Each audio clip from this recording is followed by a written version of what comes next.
Hello YouTube, this is Morgan Airspeed Prime here with my next Reckoning of Roku chapter analysis video. This one's going to be for chapter 21, which is called A Mutual Exchange of Information.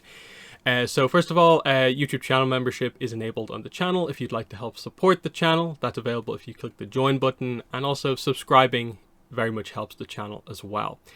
But let's get into this one. It's an interesting chapter. It's a Malia chapter, so we're back with this big decision that Malia has to make. She's now on the way returning back to Amihan, having to basically report back with the idea that, yes, as you say, the idea of scouts is that they are meant to kill outsiders, and so the idea is that this is meant to be this proving moment for Malia that to the clan, she will go ahead, do her duty, and kill the outsiders to protect the clan. But she clearly doesn't want to do that and is racking her brain trying to figure out, is there a way to avoid this happening? And so that's where we kind of pick up here.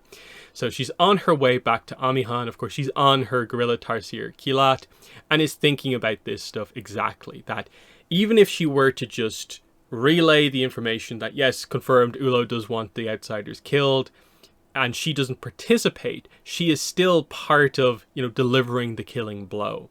And she just thinks, I don't think, no matter what Ulo said, I don't believe that these earthbenders deserve to die just because they basically stepped foot on our island. Especially if they didn't know it was inhabited at all. I don't think they deserve to die just because they're here. So she's thinking to herself, do I really have a choice? Can I go against the clan given how powerful Ulo is? He would probably kill me if I properly betrayed the clan or did anything like that. What can I actually do?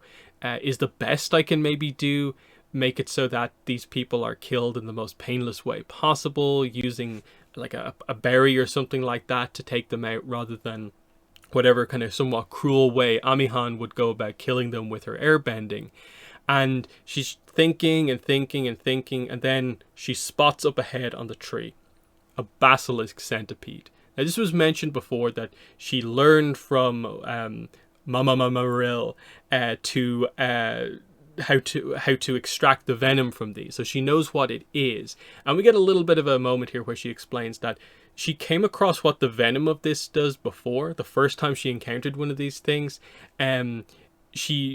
it's revealed that what it does is it makes your muscles go rigid and leaves you sort of paralyzed for a couple of hours, basically. So this is something that she could use. So she fires an arrow, she kills the basilisk centipede and goes over and basically gets the poison glands out. And so she has access to this poison now. But the question is, what's she going to do with it, basically? Is this her plan to sort of paralyze everyone and sort of maybe get them to safety or something like that, or do something else? And so we're going to see immediately what she does. Scene cut, she arrives back to where Amihan is kind of watching over where the earthbenders are. And Amihan's like, I was right, wasn't I? Ulo confirmed what I already told you. We are meant to kill. That's what scouts do. It's our duty, basically. That's the idea. And Amihan says, you'll get used to it. It's just like hunting or trapping. Only our quarry can speak. And they kind of go back and forth on this a little bit. But obviously, Amihan perhaps isn't the best character to try and comfort Malia about this, because Amihan seems to revel in these moments of having to kill people. Even pointing out that if you'd made it back sooner, I could have ambushed them on the ridge where the wind is strongest, and I could have just whoosh splat, as in fact we just air bent them off the side of the ridge, and that would have been the gravity kill that she's kind of looking for. That seems to be her go-to thing. So a pretty brutal way to kill someone, by just falling from a great height, basically. So she hands her, in the middle of all this, she hands her a banana. Malia hands Amihan a banana. She eats it. And then when we get to the end of this sequence, all of a sudden, Amihan just goes rigid. And she is the one who ends up paralyzed coming out of this, unable to move for the next while. So this is Malia's choice, is to stop the dangerous person who's actually going to sort of, without question, kill the outsiders. And Malia is now going to attempt to negotiate and speak with the mother and the daughter. And that's part of this outsider group. And so that's exactly what she does. The second Amihan is poisoned, she heads for the tree line and sneaks up kind of behind them, realizes, okay, the mother and daughter are at the rear of the group. When the soldiers walk off a little bit more ahead, I'll come out. And that's exactly what she does. And she walks out and makes sure her weapons are away and stuff like that. And is like, hey, I'm not going to hurt you. I'm Malia. And so we get the proper introduction of these two characters that doesn't result in a fight immediately taking place. And they're immediately like, oh, you're one of the natives. And of course their curiosity is immediately piqued. They're analyzing her because they're interested in all the information about this island, and this is their first time getting a good look at one of the natives. And they're basically like, you attacked us the other day. We didn't think anyone lived here. Malia argues that it wasn't meant to be an attack. We were only trying to, take your things so that you'd leave the island. The mother and daughter point out, you killed 3 of our guards. Malia says, no, we didn't, which is true. Sozin and his group killed 2.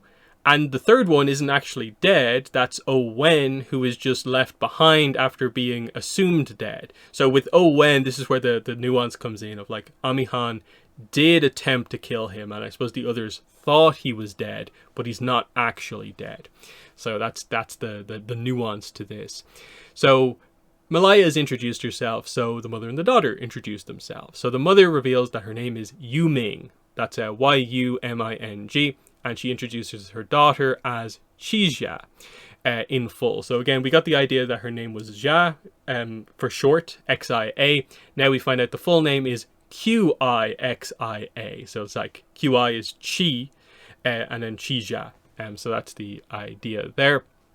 And Malia tries to get across the point here of like, this island is dangerous. Basically, the clan wants to kill you. I am going against the clan to try and tell you that you need to leave this island or you will be killed. And they don't really believe her. And the point here is they won't listen to her to see the true danger of like, you have lost, apparently people have died here, so you should be kind of cautious around our clan, but you refuse to leave even though I'm giving you this warning. And the problem here is that they're so in on the information and that they're finally talking to a native that they view it as, no, be our guide, show us everything, can you take us to your leader, what is it, like matriarch, lord, chieftain, we want to speak with them about what's going on, what the deal is on your island. What about a mutual exchange of information? And Malia gets a bit frustrated with them because they are not listening to her point of like, you're in danger. You are going to be killed if you don't listen to me. And she tries to point out that there's someone, like referencing like Amihan, over there, who is going to kill you as soon as they're kind of ready, basically, again. I can't do anything to stop her. You need to act. But they're just like, no, you're just trying to scare us. We have our guards. And the idea is, you already know those guards aren't going to be good enough against how kind of skilled our benders are. So the idea is, why are your people like so intent on keeping outsiders away? And she brings up that it's about Yungib, it's about protecting the spirit, the cave spirit at all costs. But this just makes them more and more interested. They're now like, can we meet this Yungib? Can we meet this spirit? You do wonder, like, okay, they're scientists. Do they know anything about spirits? Obviously, I guess they note down anything, but I would guess they maybe don't have any experience with other spirits, but it'd be interesting to know what the deal is there. So they're at a bit of an impasse here where Malia doesn't want to help them because her trying to help them is just going to put them into more danger, but she's frustrated that they won't listen to her about how dangerous it is.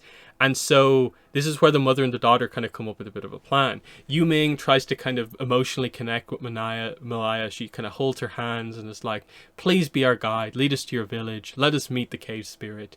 But once again, Malia says, I'm sorry, I can't. And this is where the action happens. So Yuming, still holding her hands, steps back. Chijia steps forward, earth bends, and basically does the kind of Dai Li move of like creating like an earth kind of handcuffs effectively. So Malia's hands are cuffed together, and then immediately also adds in hardened earth encased Malia's legs up to the knee, anchoring Malia in place. So kind of completely locking her down here, and basically they kind of apologize and say, we've come too far, and they walk off. So Malia's attempt to convince them has not worked. They've not listened. It's not necessarily like the betrayal of betrayals where like they go full on evil and have revealed we're going to like take this island for everything that it's worth. But the fact that they don't listen to her concerns or like put their safety above anything, like that is a issue here. And it creates a situation now where what is going to happen, because Malia has basically given away that, one, there are natives on the island. There's something about a spirit. We have a whole clan. All this stuff that they are now super interested in learning about. So inevitably it feels like the clan and the trading company are going to come together, and it's not going to work out super well. And kind of Malia is going to feel a little bit responsible for kind of making this happen. But also, what other situation is there? It was either a bunch of people are going to get killed by like borderline assassination, or this sort of a conflict was going to happen. The interesting thing, though, is that, of course, Roku and Gyatso have separated. Roku's on his own, Gyatso's on his own. But now Malia is separate from Amihan, and all this sort of stuff is happening. So many different groups on the island, and the idea is who is going to kind of light the spark here to kind of create the explosion that is the end of this kind of sequence here. But it's sort of Malia's idealism kind of working against her, but it's not necessarily the case that like Ulo's point has been proven in its entirety.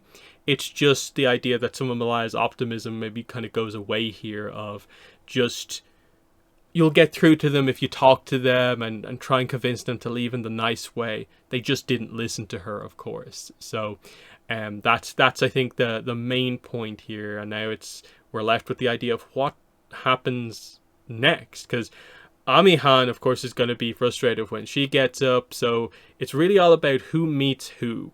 And I think the setup feels clear enough that it's like, is Roku going to meet Malia, or is Gyatso going to meet Malia?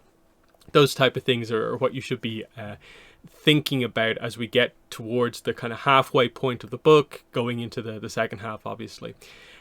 So interesting chapter. I like that Malia made her decision. That just feels like she's going to stick to it. Is that she just has an issue with being asked to kill people when she doesn't feel they deserve to be killed. That's the fundamental thing for her throughout all of this. That nothing she has seen or knows about this situation justifies it, and so she's not going to do it, and in fact makes a decision to try and further save them by kind of going against one of her own people here. But it's not worked out super well for her, but it creates an interesting dynamic at the end of the chapter, which I think is pretty cool going forward. So in the comments, let me know what your thoughts are on this one. I think it's especially interesting, actually, just one final note. As far as I'm aware, this, I think, is pretty much one of the last chapters where Yuming and Chijia are really in focus, like, at all. These are definitely characters even though I've read the book a few times at this point, I have lost track of them in my initial read-throughs. So I forget if they properly do come up again, but they do, I think, seem to be characters who are maybe more of a setup for book 2, which, as I'm recording this, Roku Book 2 was just confirmed yesterday at San Diego Comic-Con, The Awakening of Roku. And I do think the setup from the end of this book probably is more of an Earth Kingdom, maybe, story. And these two, the mother and the daughter, feel like, okay, yeah, we didn't get too much on them in this book. So I think there's more to come with these two. But might need to see some details from the upcoming chapters about, like, if anything else happens with them in the book, because I don't remember that many further appearances from them, but it'll be interesting to follow that. So yeah, let me know your thoughts below, but that's been the video. Thanks for watching, and bye.